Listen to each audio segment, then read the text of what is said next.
오늘 시편 42편이 낙심에 대해서 말하고 있습니다. 여러분, 낙심해 본 적 있습니까? 그렇게 제가 물어본다면 목사님, 낙심 안 하고 사는 사람이 있습니까? 이렇게 물어볼 거예요. 그렇죠? 모든 사람이 낙심하고 삽니다. 그거 한두 번도 아니죠. 어렸을 때부터 지금까지 낙심의 연속, 인생 사는 동안 낙심의 연속일 겁니다. 낙심하고 회복하고 낙심하고 회복하고, 낙심해서 회복하지 못한 사람은 좌절해서 끔찍하죠. 아파트 옥상에서 떨어지는 사람도 있고, 한강에 가면은 저기 서울 한강, 그게 제3한강교인가?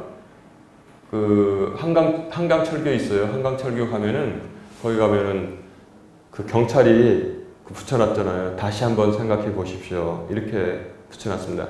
거기 떨어져서 죽는 사람은 100% 낙심하는 사람들입니다. 낙심했기 때문에 떨어져 죽는 거예요. 그래서 거기서 떨어져가지고 사람이 살아난 경우가 거의 없어요. 그래서 왜 한강물에 떨어졌는데 살아남지 못했나 했더니 충격 때문에, 물에 떨어지는 충격 때문에 살지 못한답니다. 저도 하와이에 갔을 때 사우스 포인트라는 높은 이 절벽이 있었거든요. 그런데 높아요.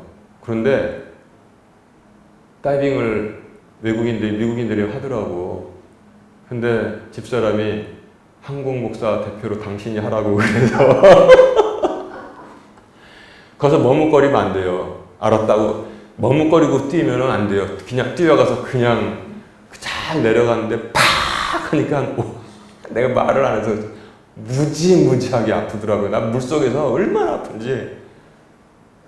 그래서 이제 사방에 물거품, 사방이 하얀색이 보이지도 않아요. 한참 좀 있으니까 물거품이 사라지니까 세상이 막 수족관에 들어온 것 같이 해서 위로 이렇게 올라왔어요.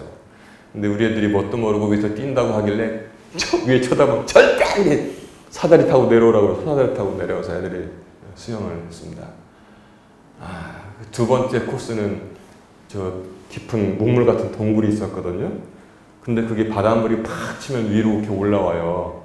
또 파도가 나가면 쫙 내려가고.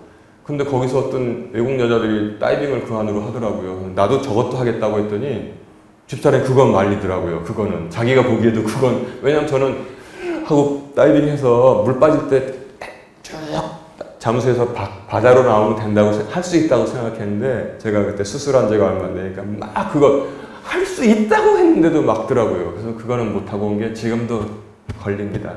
제가 하와이 다시 가면 저 동굴로 내가 또 다이빙 하려고 지금 각오를 하고 있습니다.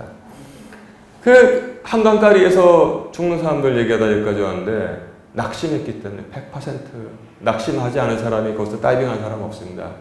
그러니까 이제 떨어지면서 충격 때문에 죽는 거죠.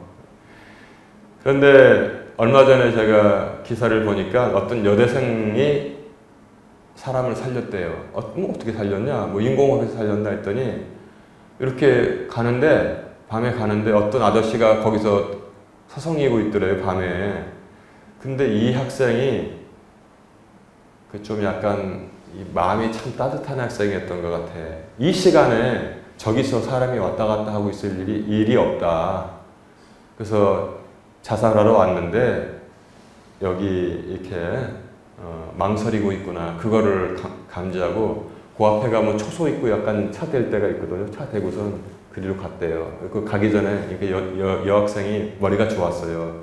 일단 경찰과 119에 전화를 먼저 해놓고 그다음에 그래서 아저씨 이제 이런저런 말을 건 거예요. 그랬더니 이제 물어보니까 대답을 했을 거 아니에요? 그러니까 이제 거기서 대화를 하기 시작한 거예요. 살살 대화를 유도한 거예요. 대화를 했더니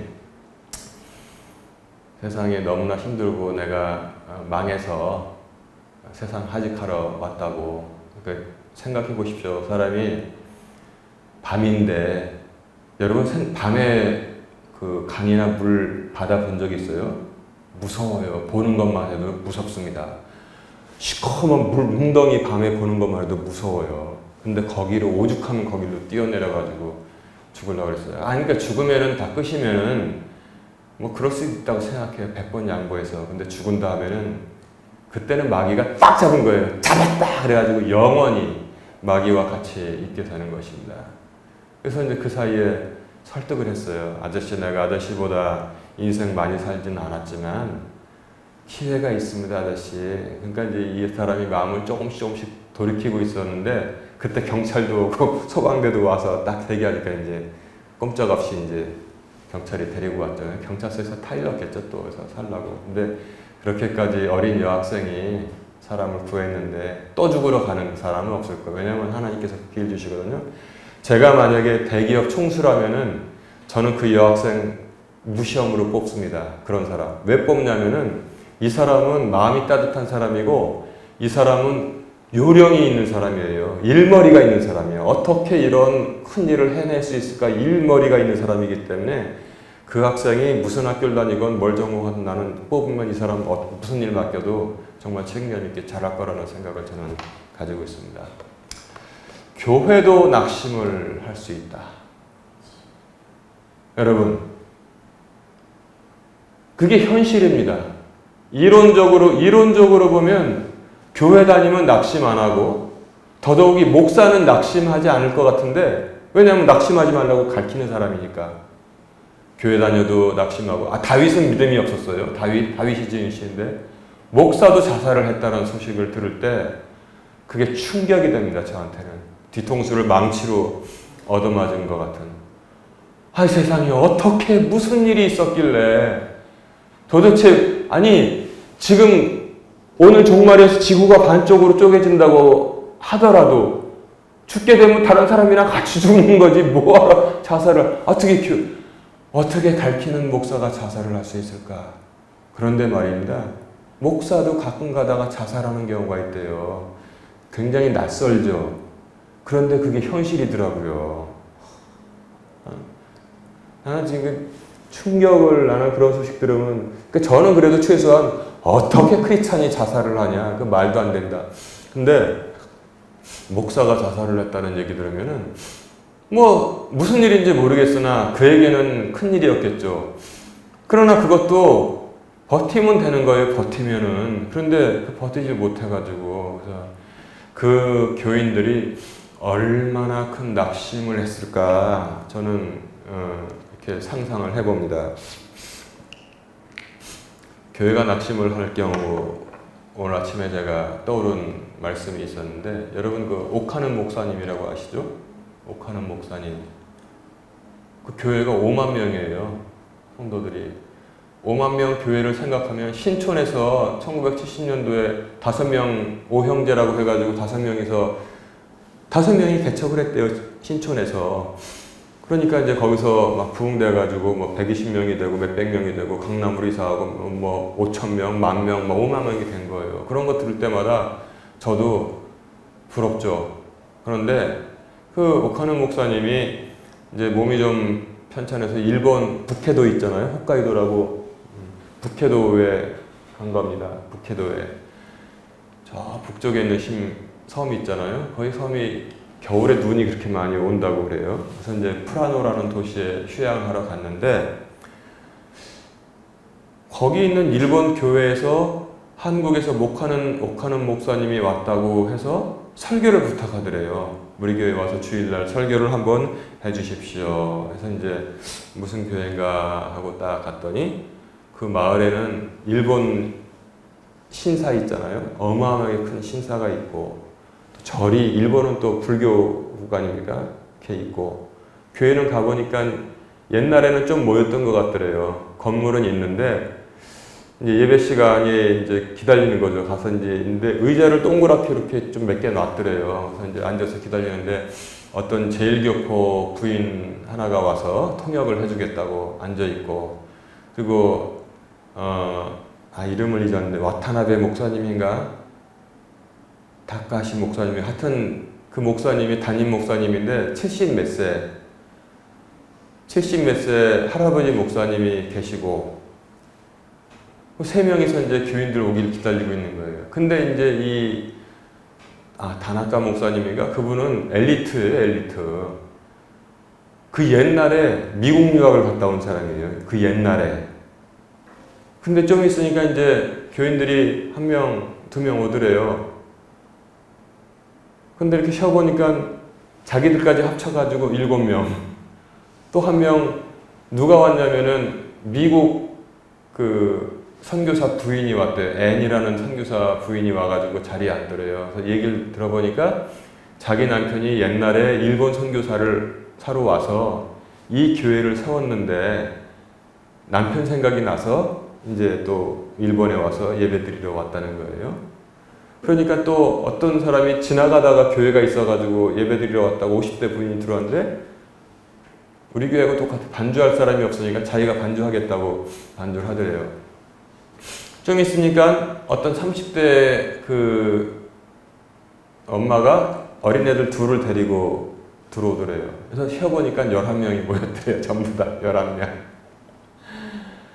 근데 이제 설교 시간이 돼서 예배드리고 설교를 이제 했답니다. 설교를 했는데 설교하고 제일교포 부인이 통역을 하고 그러니까 이렇게 그 30대 젊은 애기 엄마를 보니까 맨 처음에 좀 듣고 있더래요. 그래서 조금 이제 열정적으로 설교를 계속 하고 있는데 졸기 시작하더래요.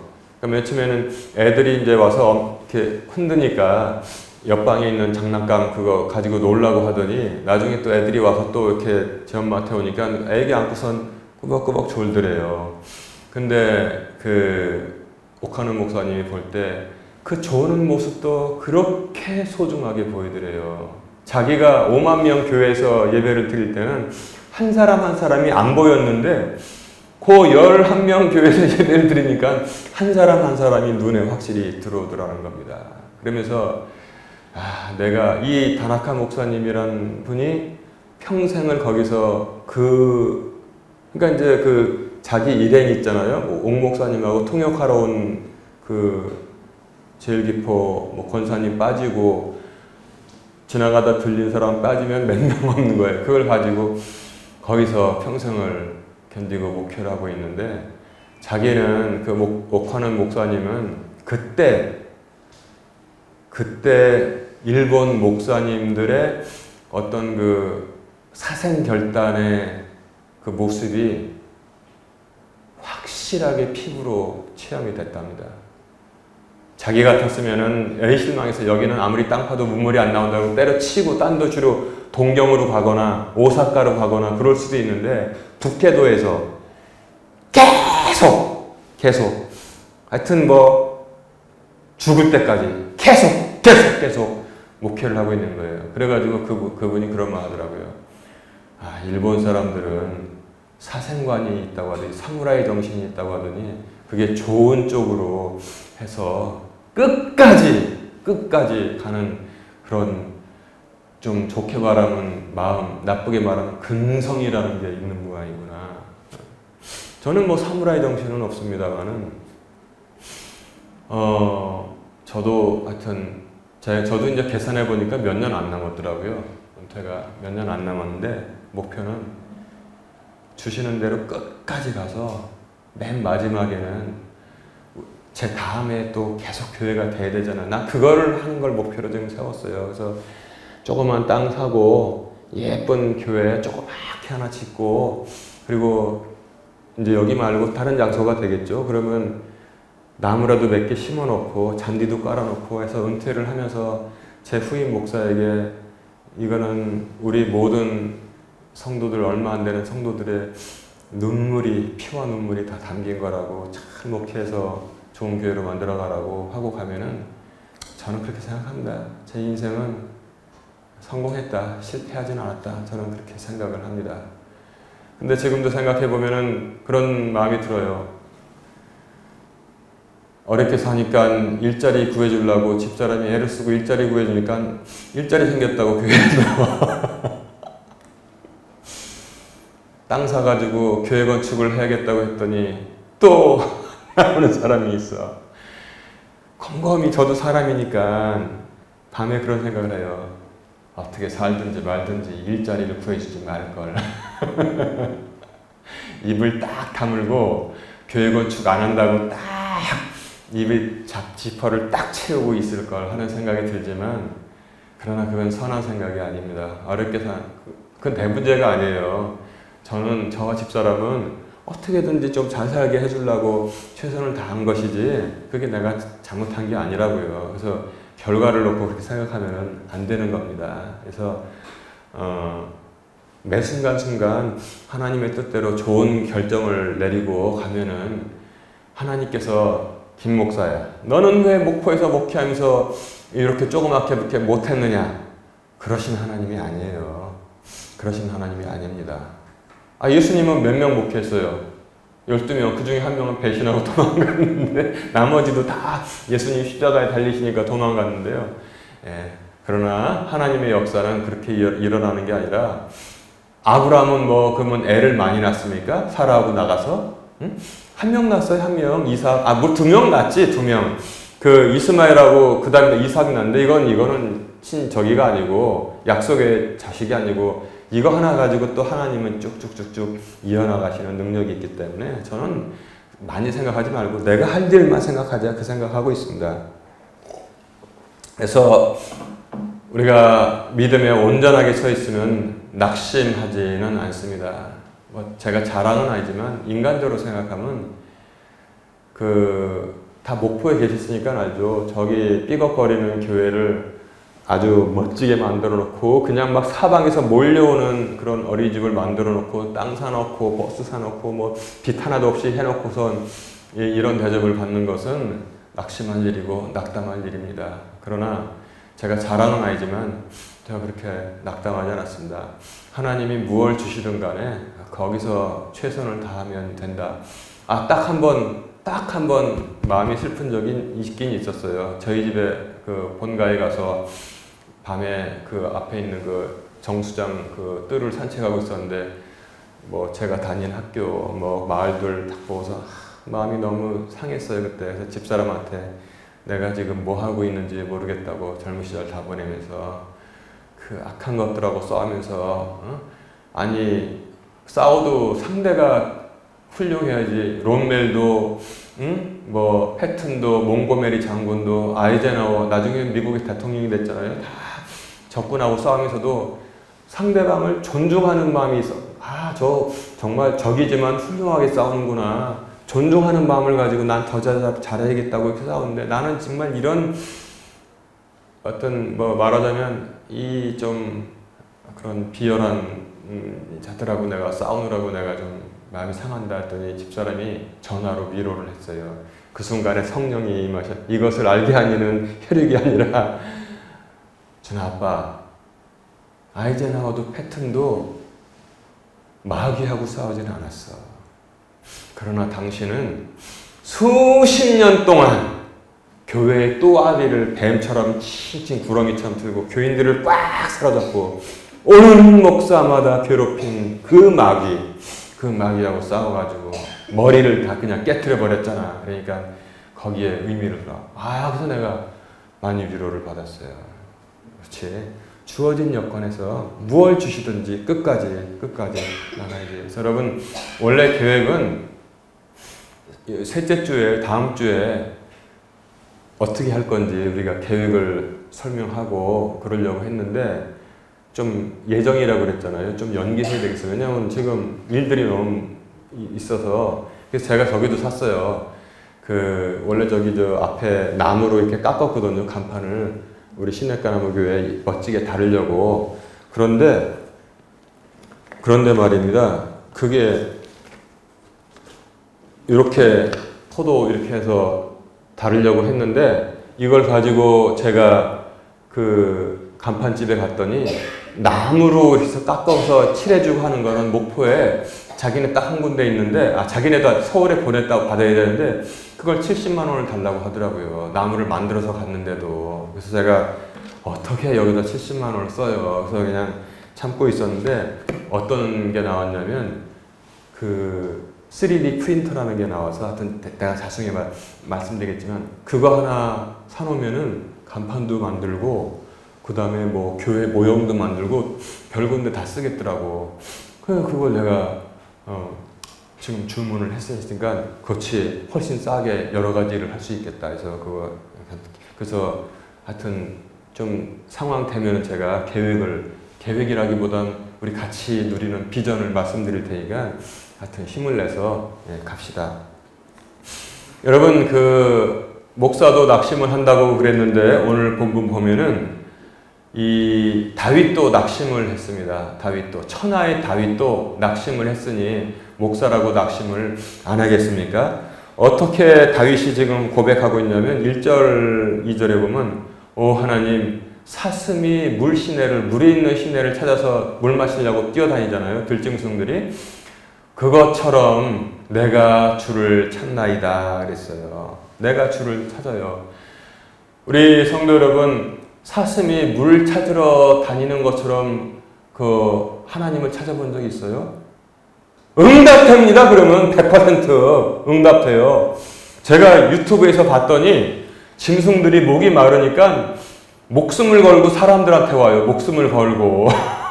제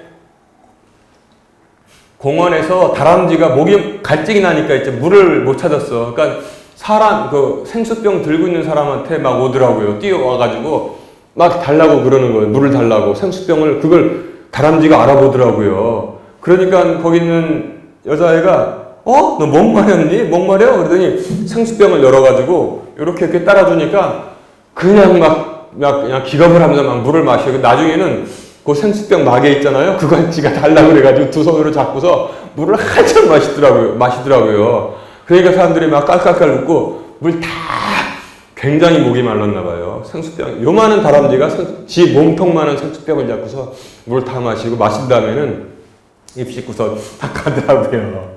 그 한번 제가 찾아서 제가 다 보내드리니까 보세요. 여러분 다윗이 하나님을 찾는데 그 목마른 다람쥐는 아니지만 그 목마른 다람쥐라고 해도 돼요. 목마른 사슴이 목마른 다람쥐가 물시내 마른 시내 찾으면 안 되죠. 물시내 찾고 그 다음에 생수병 든 사람들 있으면 자기를 잡아갈 수도 있는데 일단은 가서 내가 목말라 죽느니 생수 달라고 막 서서 꼭 애기 같더라고요. 막 달라고 그러는 거예요. 이렇게. 그러니까 열어주니까 그걸 막 마시는 거예요. 이렇게 찾았을 때 어떤 인간이 그 다람쥐를 해코지 하겠으며 하나님께서 그 시내를 찾는 목마른 사슴을 치시겠습니까? 하나님께서 목마른 사슴처럼 하나님을 찾는 사람을 응답하시지 않고 물리치시겠습니까? 생각을 해보세요. 신앙의 상식으로 생각을 해보십시오. 하나님께서 무슨 날이 어서 기도를 들어주시겠다고 약속을 하실 것입니다. 여러분 그러면 해결된 거 아닙니까? 그 문제가 어떤 문제든지 그 문제가 이 땅에 있는 어떤 문제든지 해결된 거 아닙니까? 이처럼 주를 찾으시기 바랍니다. 그러면 제가 말씀드릴게요. 99%가 아닌 하나님께는 100% 하나님께서 응답하십니다. 100% 응답하신단 말입니다. 근데 다윗이 그동안 왜 마음이 상했느냐 봤더니 그들이라고 말하는 어떤 사람들이 있는 거예요. 그들이 조롱을 합니다. 그들이 내 하나님 어디 있느냐? 나는 하나님 안 믿어도 잘 사는데 근데 하나님 어디 있어서 이렇게 그 모양 그 꼴로 살아? 이렇게 지금 물어본단 말이에요. 그게 다윗을 마음 아프게 했습니다. 그랬더니 다윗이 5절에 그 말을 듣고 오 내 혼아, 우리는 영혼육이라고 되어 있잖아요. 육은 이거고 혼은 내 속에 들어있는 이 몸 안에 들어있는 혼이라고 그랬잖아요. 혼, 이게 진짜 김무량 목사라고 그랬지 않습니까? 오 내 혼아 어찌하여 내가 낙심하느냐 그랬어요. 어찌하여서. 그러니까 사람을 낙심하게 만드는 것은 대적들의 조롱이라는 사실을 우리가 알 수 있습니다. 사람을 낙담하게 만듭니다. 사람을 낙심하게 만듭니다. 그랬더니 다윗이 이제는 이게 좀 재밌어요. 혼이 자기 자신인데 자기 자신에게 다윗이 설교하고 있습니다. 오 내 혼아 어찌하여 내가 낙심하느냐 그랬어요. 내가 6절에 보니까 요르단 땅과 헤르몬 족속의 땅 미살산을 막 방황하면서 주를 기억할 때 낙심했나이다. 그럴 때 주를 기억해야 되는 것입니다. 그리고 7절에 보니까 주의 폭우와 모든 파도와 물결이 내 위를 그냥 얼마나 나를 빠뜨리고 힘들게 하고 다 쓸어갔는지 내 위로 지나갔다 그랬어요. 모든 물들이 얼마나 힘듭니까? 그런데 아까 말씀드린 것처럼 탄원이 있고 그 중간에 뭐가 있다 그랬어요? 그러나가 있다 그랬잖아요. 그러나 여기도 마찬가지 8절에 오니까 똑같은 말이잖아요. 그러할지라도 자, 내가 하나님께 기도합니다. 9절에 하나님 너무나 힘이 듭니다. 어찌하여 나를 잊으셨나이까? 이거를 예수님도 똑같이 이렇게 십자가상에서 말씀하셨는데 어찌하여 나를 버리셨나이까 했잖아요. 같은 문맥이에요.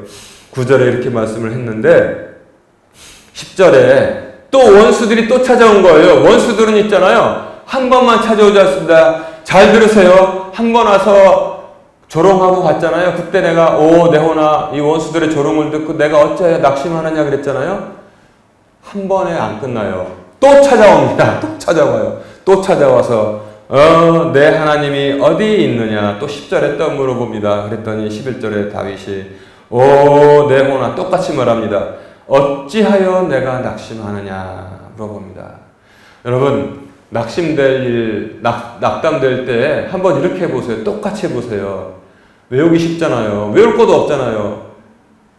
권사님이 우리 청년들 자신에게 말하는 자신에게 네호나 어찌하여 내가 낙심하느냐. 하나님이 계신데 어찌하여 내가 낙심하느냐 그렇게 물어보세요. 그러면 답이 나옵니다. 무엇입니까? 너는 하나님께 소망을 두라. 이 땅에 있는 것들에 소망을 두면은 안 돼요. 건물이 작아지네. 땅이 작아지네. 이제 봤더니 우리 집값이 떨어지네. 이거 큰일 났네. 땅의 것들 다 사라질 것인데 거기다가 소망을 두는 사람들은 100% 실망하게 되고 낙심하게 되는 것입니다. 믿음이 이기잖아요. 뉴스에 나왔으니까 제가 말씀드릴게요. 세계의 최대의 이혼 소송 본 적 있어요? SK. 이 부인은 원래는 불교 믿는 집안에서 시집 온 사람입니다. 근데 워낙 그 집이 똑똑했나 봐요. 누나도 서울대학교, 아들도 서울대학교, 아주 똑똑한 집안이었었어요. 그런데 잘 아시잖아요. 아버지가 이렇게 그때 나라를 정돈하고 있었는데 학생들이 데모를 맨날 하면서 자기 아버지를 욕하니까 괴로운 거예요. 학교 갈 때마다. 그래가지고 미국으로 때려치고 우리나라에서 제일 좋은 대학을 때려치고 미국으로 유학 간대. 거기서 현재 남편을 성경 공부하다가 딱 만난 거예요. 안 믿는 사람이 믿기 시작하니까 더 철저하게 믿었어요. 성경 공부하다가 하나님이 진짜구나. 그래가지고 결혼하고 기업을 어마어마하게 키웠잖아요. 그런데 하나도 마음이 아픈 게 남편도 크리스찬이고 부인도 크리스찬이 됐는데 나중 된 자가 먼저가 된 거예요. 이 사람이 바람을 핀 거예요. 이 사람이 바람을 폈어요. 그리고 부인을 내쫓고 조강지처를 내쫓고 자기 애들한테는 그냥 하다못해 카드까지 다 뺏어버리고 일절 안 주고 여기다가 내가 너무 그때 크리스찬 망신은 다 시키는구나. 근데 이 여자는 계속 기다립니다. 하나님께서 가정의 가치를 소중하게 세우셨다고 가정을 기다린다고 거의 10년을 기다리면서 남편을 기다리고 나중에 정 안 되니까 이제는 끝났나 보다 해서 소송을 했더니 맨 처음에 졌지만 나중에 이겼잖아요. 그래서 얘가 이제 왕창 망하게 생긴 거야. 완전히 망하게 생긴 거야 이게. 그래서 여러분 낙심하지 마십시오.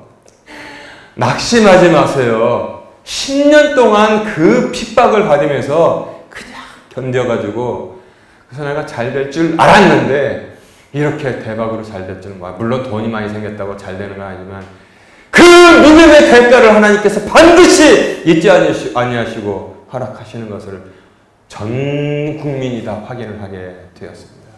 여러분 낙심하지 마세요. 그래서 오늘 말씀 보니까 세 가지 어려움이 우리를 찾아갑니다. 첫 번째는 조롱입니다. 조롱.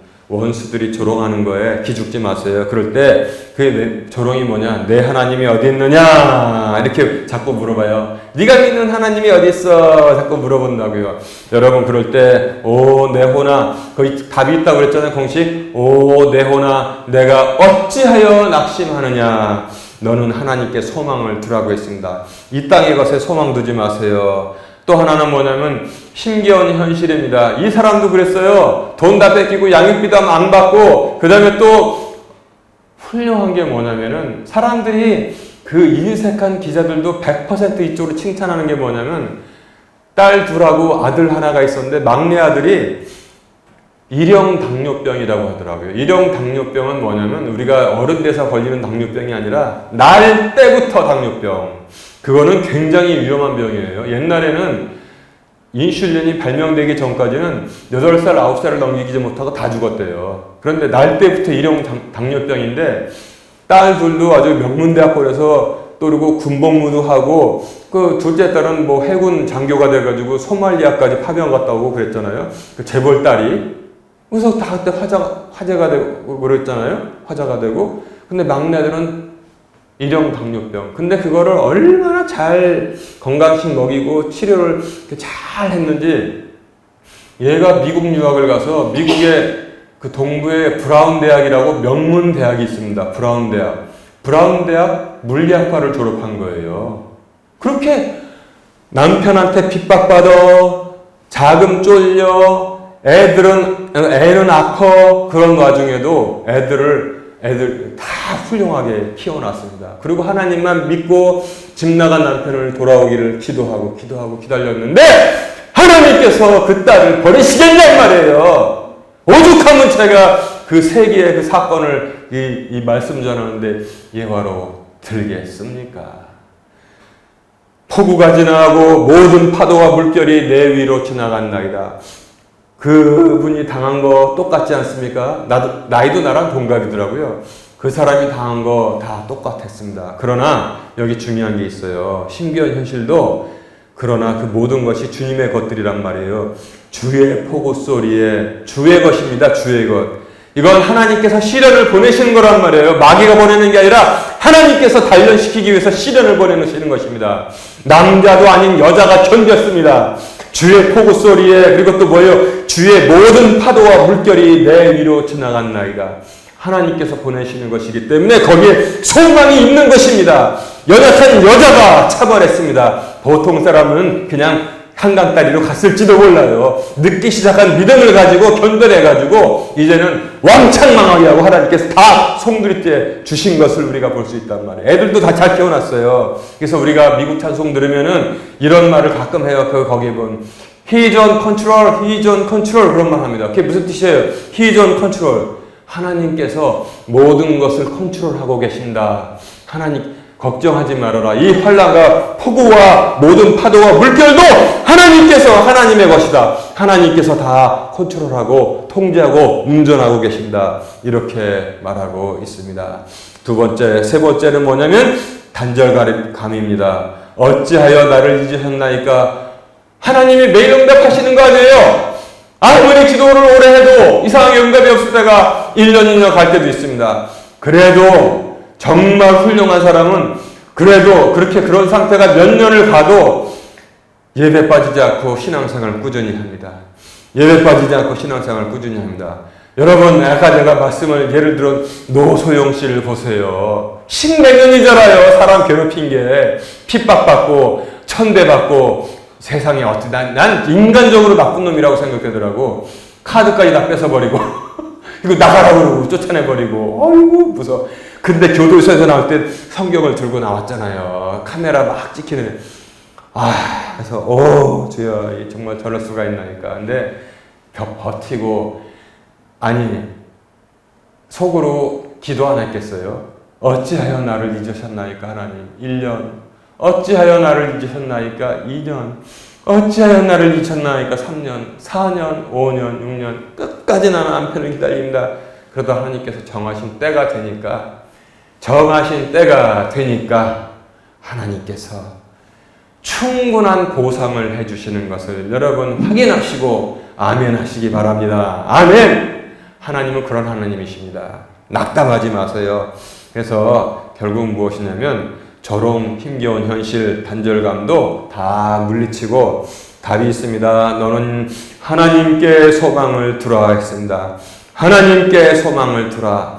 이 땅의 것에 소망을 두면은 여러분 목사도 자살할 수 있어요. 그것이 뭐가 그렇게 대단한 거라고 이 땅에 있는 것들이 다 사라질 것인데 거기에 소망을 두면은 심지어 목사도 자살할 수 있고 심지어 아주 그냥 용맹한 사람도 자살할 수 있고 부자도 망하면 자살할 수 있는데 이유가 무엇이냐면 하나님은 영원하신데 이 땅에 없어질 것들에 소망을 두고 살았기 때문에 이 땅의 소망이 사라지니까 자기의 소망도 사라져서 한강다리로 찾아가는 것입니다. 그렇죠? 이 땅의 것에 소망을 둘 때 이 땅의 것이 다 없어지면은 소망이 사라지는 것입니다. 그러나 영원하신 하나님께 소망을 두면은 영원하신 하나님께 소망을 두면 그 소망이 내가 물어봅니다. 지금 사라집니까? 안 사라집니까? 사라집니까? 안 사라집니까? 영원히 소망이 있다는 사실을 여러분 믿으시기 바랍니다. 그래서 하나님께서 반드시 회복시켜 주십니다. 너는 하나님께 소망을 두라. 이 땅의 것에 소망 두지 말고 하나님께 소망을 두라. 하나님 치유하십니다. 지금 치유하십니다. 성령의 손이 지금 우리의 마음을 다 만져주시고 있습니다. 이 땅의 것에 소망 두지 말고 최선을 다하고 하나님께 소망 두는 주의 성도들 되시기를 주님의 이름으로 축원합니다. 아멘.